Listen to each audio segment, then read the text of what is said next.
Carl Jung believed that the person you think you are is mostly an illusion. Not a lie you tell on purpose, but a story your mind created to survive. From a Jungian perspective, your conscious identity is only a small fragment of who you actually are. The rest lives beneath awareness, shaping your reactions, your desires, and your fears without asking for your permission. Jung explained that the ego, the part of you that says, "This is who I am," develops early as a protective structure. It forms to help you adapt to family, culture, and expectations. Over time, you learn which traits are rewarded and which are rejected. What fits becomes your identity. What doesn't is pushed away. Not erased, just hidden. This is where the illusion begins. You believe you are rational, but unconscious emotions drive your decisions. You believe you are in control, yet you repeat the same patterns. You believe you choose your life, but much of it is shaped by forces you have never examined. Jung argued that until you confront the unconscious, it will direct your life and you will call it fate. The shadow plays a central role here. It contains everything that contradicts the image you have of yourself. Traits you were told were unacceptable. Impulses that felt dangerous. Needs that were ignored. Even strengths that threatened others can end up there. Over time, this hidden material does not disappear. It accumulates, and it begins to influence you indirectly. This is why people often act in ways that surprise even themselves. You say you want peace, but you provoke conflict. You say you want success, but you procrastinate when opportunity appears. You say you value honesty, but avoid uncomfortable truths. Jung would say these contradictions reveal that the ego is not in charge. The unconscious is. Dark psychology enters when we realize how this inner split affects power and control. People who do not know themselves are easily manipulated. They react instead of choosing. They are driven by approval, fear, and unconscious guilt. When you don't understand your own motives, others can play them. This is why self-knowledge is not just philosophical. It is protective. You see this in everyday life. Someone insists they are independent, yet they stay in relationships that drain them. Someone claims to be confident, but collapses at the slightest criticism. Someone presents themselves as moral, yet feels intense hatred toward strangers. These are not random flaws. They are signs of an unconscious identity trying to maintain control. Jung warned that the greatest danger is not ignorance, but certainty. The more convinced you are that you know yourself, the less likely you are to discover what actually drives you. The unconscious prefers to stay hidden. It resists awareness. And it often does so by convincing you that there is nothing more to see. The uncomfortable truth is this. The version of you that you identify with is partial, incomplete, sometimes dishonest. Not because you are bad, but because becoming conscious is painful. It requires admitting that you are not as consistent, rational, or moral as you imagined. And that realization can feel threatening to the ego. But Jung believed this threat is also an invitation. When you begin to observe yourself honestly, without judgment, the illusion starts to crack. You notice patterns instead of excuses, reactions instead of stories, motives instead of justifications. And slowly, you move from being driven by the unconscious to being in dialogue with it. You are not who you think you are. And that is not an insult. It is the beginning of freedom. Because the moment you stop defending an image, you gain access to your real psychological power. If you want to understand how the hidden parts of the mind shape your life, stay with this channel. We are just beginning to explore what Jung believed most people never dare to face. Jung believed that the most dangerous illusion is the belief that you fully know yourself. This belief creates psychological stagnation. Once you are convinced that your identity is fixed, there is no reason to explore further. And what remains unexplored does not disappear. It becomes autonomous. The unconscious mind does not care about your self-image. It only cares about balance. If you over-identify with being strong, the unconscious will produce weakness. If you see yourself as moral, it will generate immoral fantasies. If you cling to being in control, it will create situations where control is taken from you. Jung called this compensation. The psyche is constantly correcting your one-sidedness. This is why life often feels like it is working against you. You try to move forward, yet something pulls you back. You try to change, yet you fall into the same behaviors. Jung would say that what feels like bad luck is often an unconscious correction. Life is forcing you to meet the parts of yourself you have avoided. Most people mistake their persona for their identity. The persona is the social mask, the version of you that knows how to function, be accepted, and avoid rejection. It is useful, but it is not real. Jung warned that the more a person identifies with their persona, the more alienated they become from their inner life. They become efficient, successful, admired, and empty. This emptiness creates anxiety that has no clear cause. A subtle dissatisfaction that no achievement seems to fix. You reach goals and feel nothing. You gain approval and feel restless. You improve externally and decay internally. Jung believed this is the soul signaling that it has been ignored for too long. Here is the uncomfortable part. You are not confused because life is complex.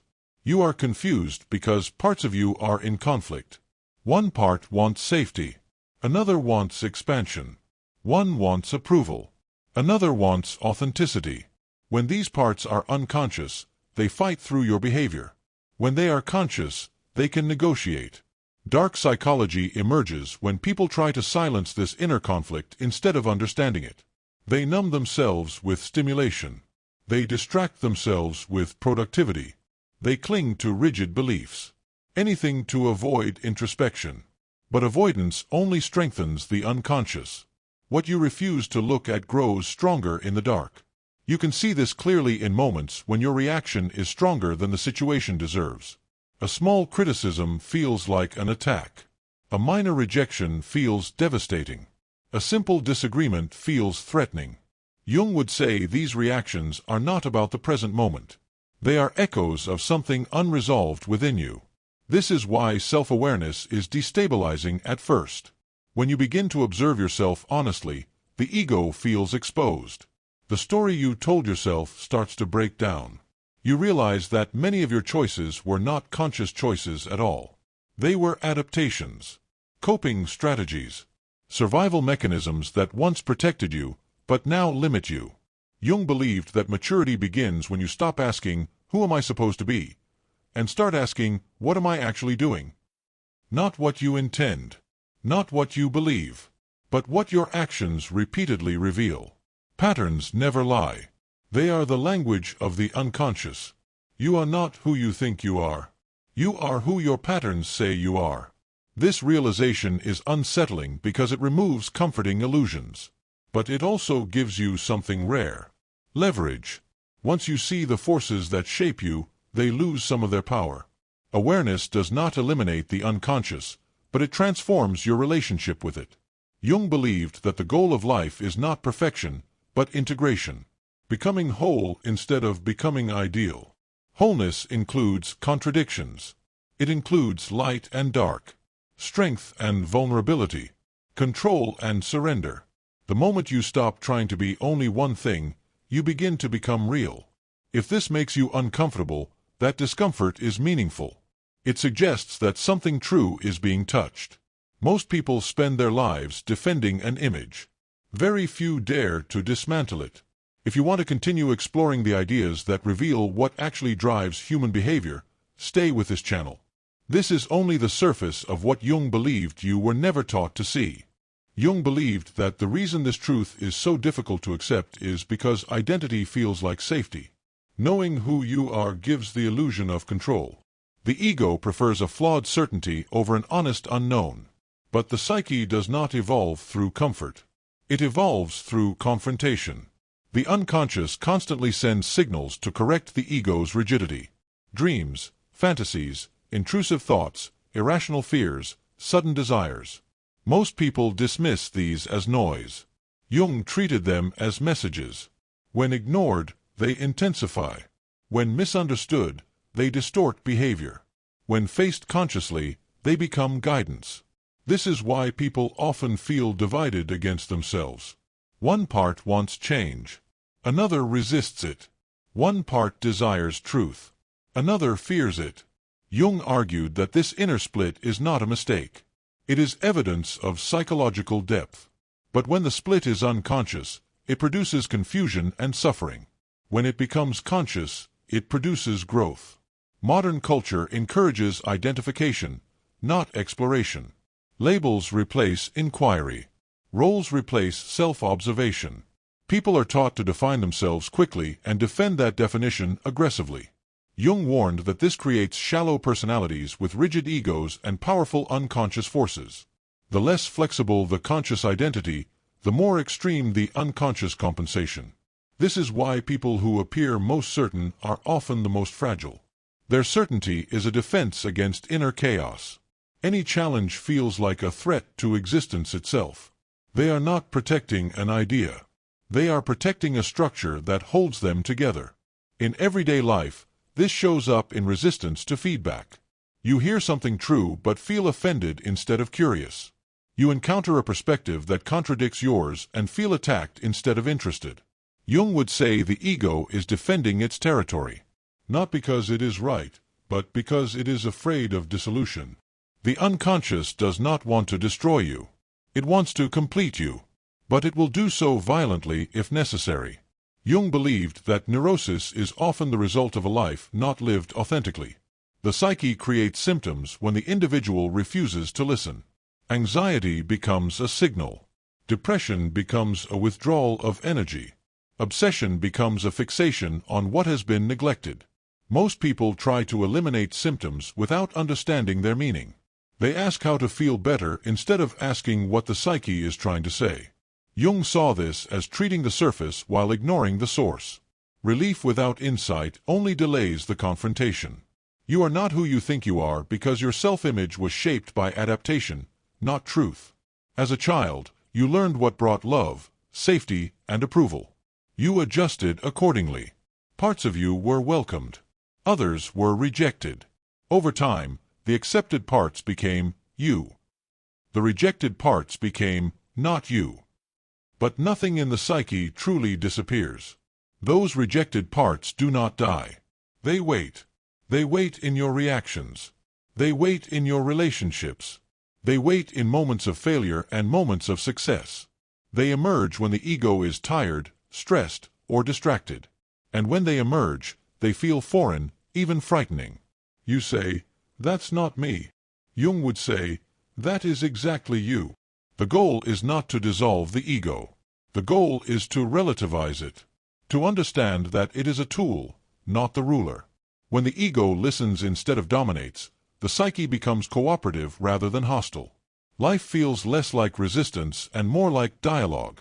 This is why self-knowledge feels destabilizing before it feels empowering. First, the old map dissolves. Then, a deeper orientation emerges. You move from acting out unconscious patterns to recognizing them in real time. From being possessed by emotions to understanding their origin. From reacting automatically to responding consciously. Jung believed this process, which he called individuation, is the central task of life. Not success. Not happiness. Not morality. Wholeness. Becoming what you already are, instead of what you were conditioned to be. Most people never begin this journey. It is easier to maintain the illusion. Easier to blame circumstances. Easier to believe that change will come externally. But the psyche does not reward avoidance. It repeats lessons until they are learned. You are not who you think you are. And the moment you stop defending that illusion, you step into the most difficult and most meaningful work a human being can do. We are not done yet. At some point in life, most people feel a strange tension they cannot name. A sense that something inside them does not align with the life they are living. Jung believed this tension is not accidental. It is the psyche signaling that the conscious identity has drifted too far from the total personality. The human mind, according to Jung, is not designed to be consistent. It is designed to be whole. But wholeness requires contradiction, and contradiction threatens the ego. So instead of integrating opposites, most people simplify themselves. They choose one side and disown the rest. Strong but not vulnerable. Logical but not emotional. Good but not dangerous. This simplification creates clarity, but it also creates blindness.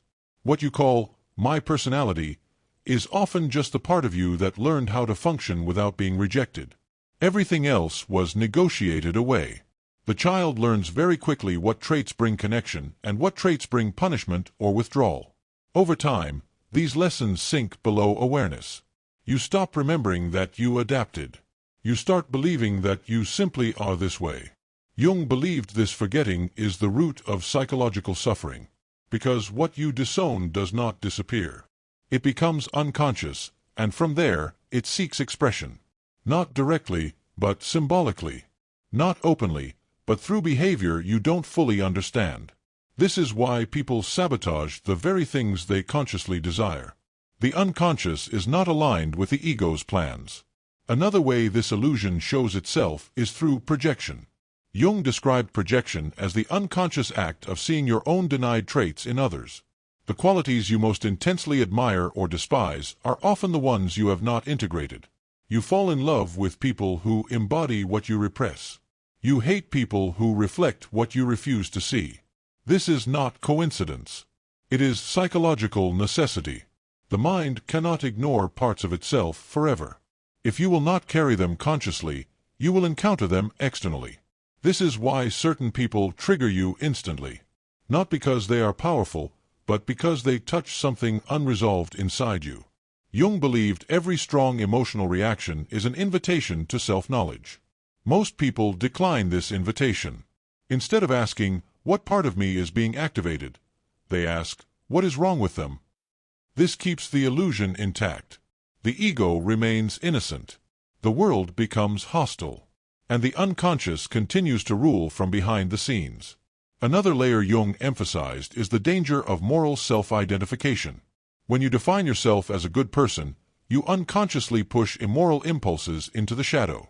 Not because you are bad, but because you are human. The problem is not having these impulses. The problem is denying them. A person who believes they are incapable of cruelty is more likely to act it out unconsciously. A person who admits their potential for darkness can regulate it. Jung famously said that it is better to be whole than good. Goodness without awareness is brittle. Wholeness includes responsibility.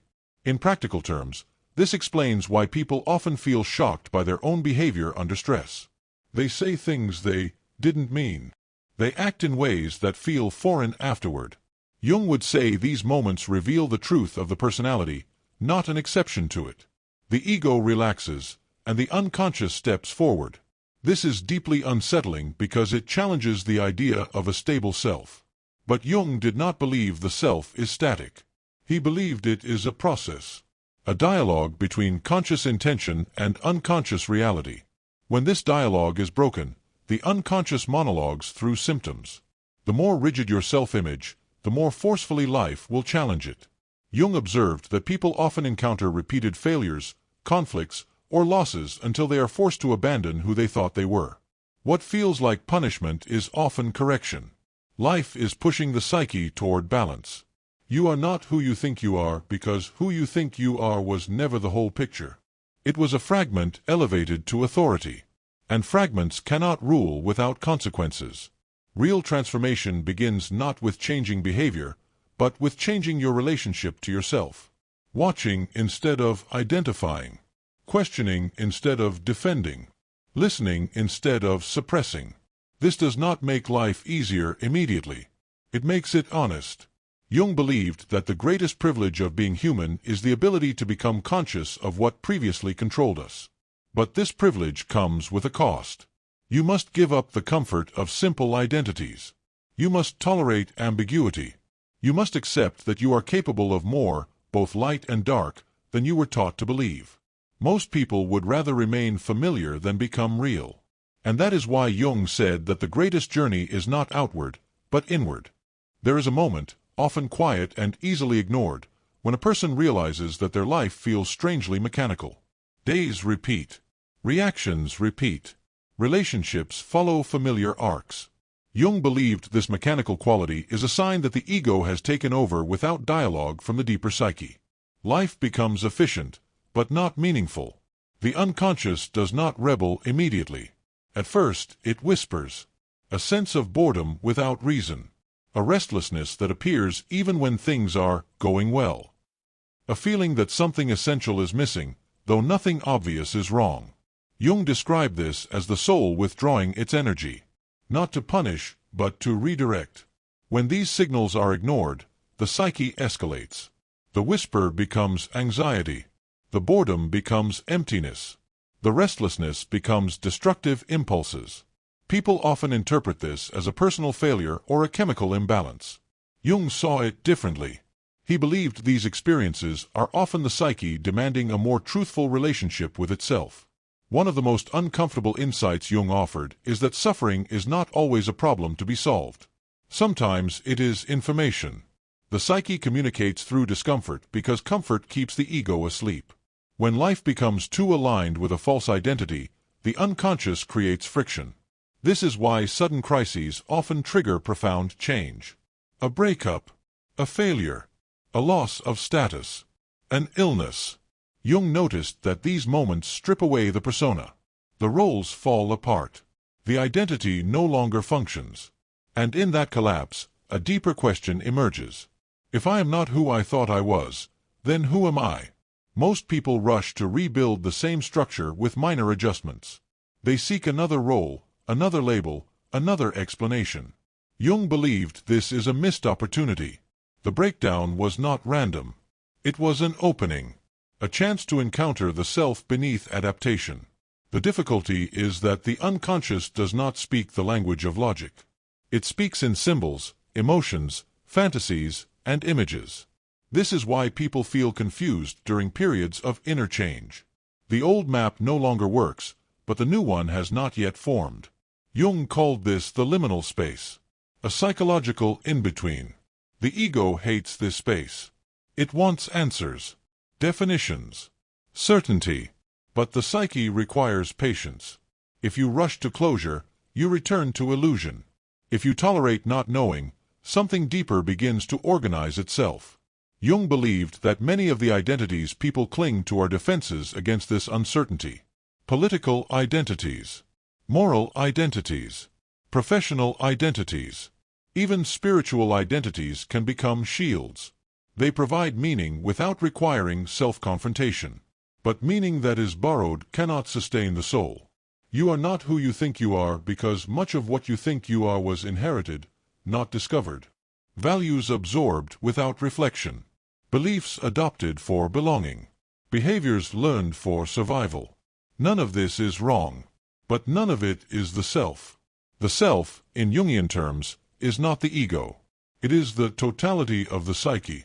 Conscious and unconscious. Known and unknown. Accepted and rejected. And the self cannot be reduced to a single story.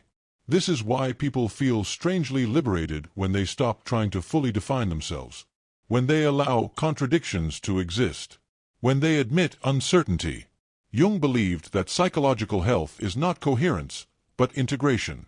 The ability to hold opposites without collapsing into one. You can see the difference immediately. A rigid person reacts defensively.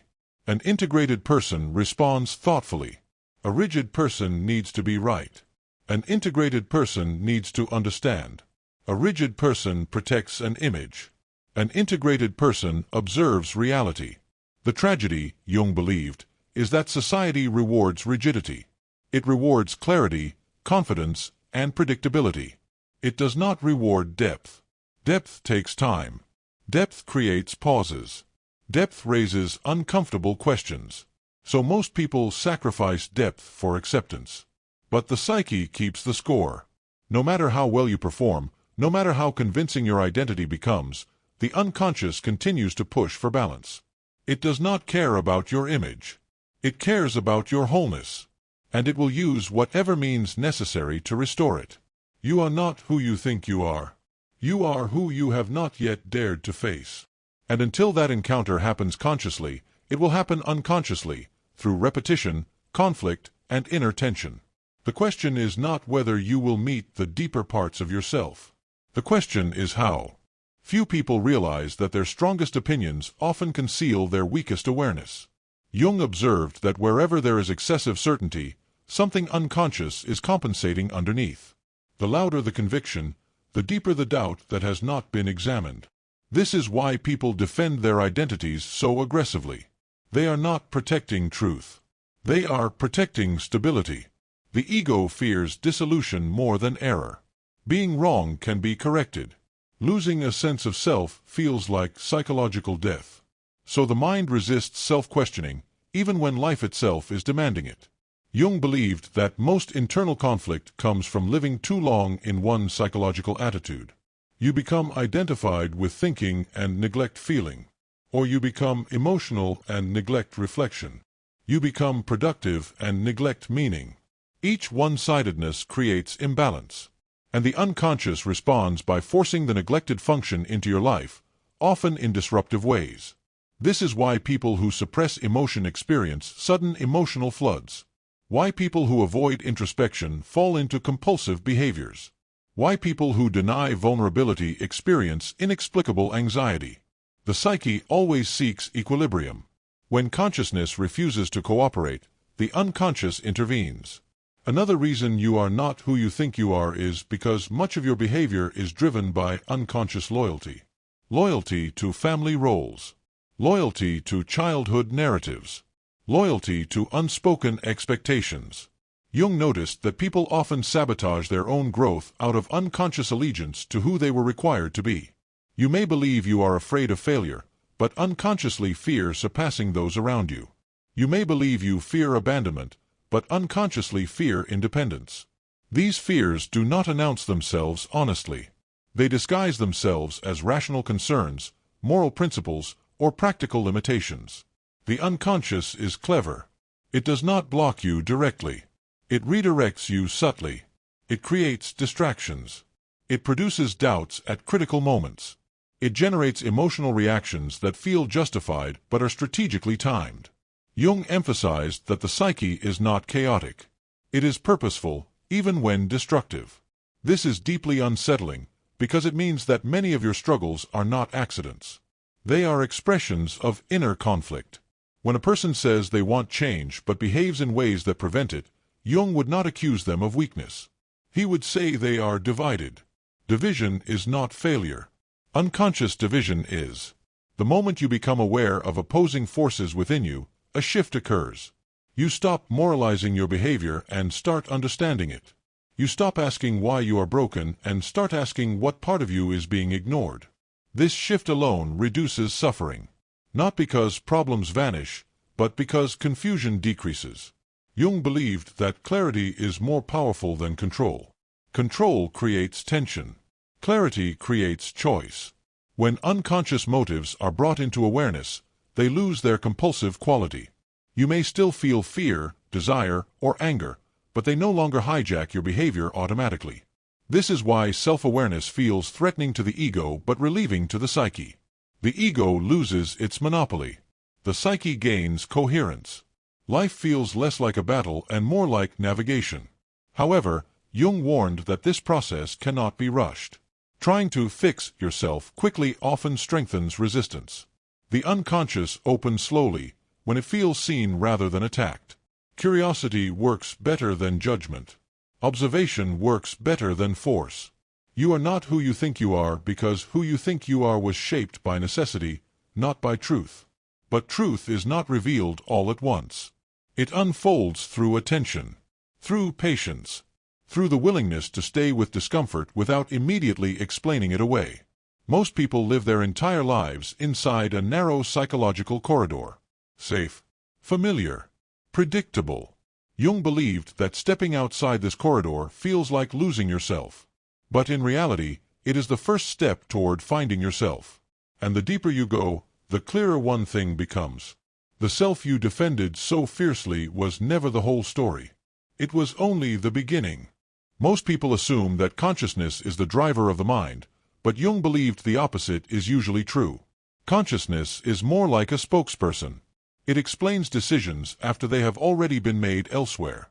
This is why you often rationalize choices that felt inevitable. The reasoning comes later. The impulse came first.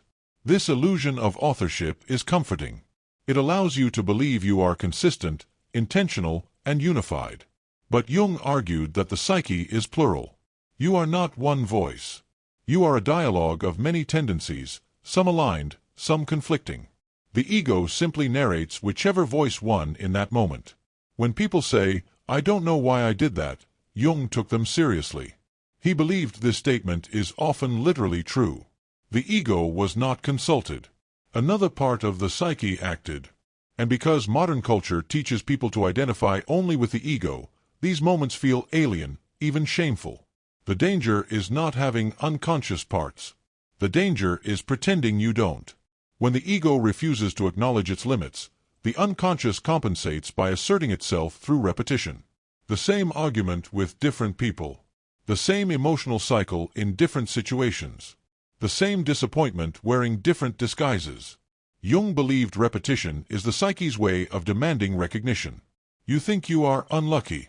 Jung would say you are unconscious. This is why insight alone is not enough. You can intellectually understand Jung's ideas and still be ruled by the shadow. The unconscious does not respond to concepts. It responds to attention, to lived awareness, to noticing yourself in the moment. You usually act automatically. For example, notice how quickly you justify yourself when you feel criticized. Notice how fast your mind produces explanations. Jung would say this speed is not confidence. It is defense. Truth does not rush. Only fear does. Another subtle illusion of identity is emotional identification.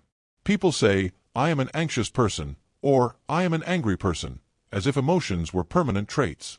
Jung saw emotions as signals, not identities. When you identify with them, you stop listening to what they are trying to communicate. Anxiety often signals unexpressed potential or avoided responsibility. Anger often signals violated boundaries or denied power. Sadness often signals loss that was never mourned. When these emotions are integrated, they transform. When they are labeled and fixed into identity, they stagnate. This is why Jung rejected the idea of becoming a better version of yourself. Better compared to what? He believed the real task was becoming a more complete version of yourself. Completion requires bringing unconscious material into dialogue, not eliminating it. The ego prefers improvement because improvement preserves the hierarchy. The ego remains in charge, simply upgraded. Integration threatens that hierarchy. It requires the ego to listen. And listening feels like weakness to a mind trained to dominate. Jung believed that many moral conflicts are actually psychological conflicts in disguise. People argue about values when they are really defending identities. This is why debates escalate so quickly. The unconscious stakes are existential. To question a belief feels like questioning the self. But the self is not a belief. It is an experience. And experience changes. You are not who you think you are because the part of you that thinks has limited access. It sees the surface. It interprets after the fact. It organizes experience into a coherent story. Useful, but incomplete. The deeper self expresses itself in quieter ways. In recurring dreams. In fantasies you dismiss. In longings you rationalize away. In moments of envy that reveal unlived possibilities. Jung believed envy is not always toxic. Sometimes it is a compass. This is why comparison hurts. Not because others are better, but because they embody something you have not allowed yourself to become. The pain is informational. It points toward the shadow of your potential. Most people numb this pain. They distract themselves. They pathologize it. They shame themselves for feeling it. Jung believed this is tragic. The psyche is offering direction, and the ego refuses the map. As long as you insist on being who you think you are, you will remain blind to who you could become. And the unconscious will continue to push, patiently, relentlessly, until the illusion cracks. Because it always does. Carl Jung believed that the greatest tragedy of the modern human is not suffering, but unconsciousness. Living without knowing who is acting through you. Confusing habit with identity. Mistaking adaptation for truth. You are not who you think you are because the mind you identify with is only a fraction of the psyche you inhabit. And as long as that fraction rules alone, the rest of you will continue to speak through repetition, conflict, and quiet self-sabotage. The illusion of a fixed self feels safe, but it keeps you predictable, reactive, and asleep to the forces shaping your life from within. Jung believed that real awakening begins the moment you question the voice that says, "This is just who I am." When the unconscious remains unseen, it controls you. When it is faced, it works with you. This is not about becoming someone new. It is about reclaiming the parts of yourself that were buried in order to survive. The strength you hid, the anger you denied, the desires you learned to silence. They never disappeared. They were waiting. Until you meet them consciously, they will continue to decide for you. If this resonated with you, subscribe to the channel. Leave a comment with your thoughts or experiences. Give this video a like to support the work. And share it with someone who needs to understand the hidden side of the mind. This journey inward has only just begun.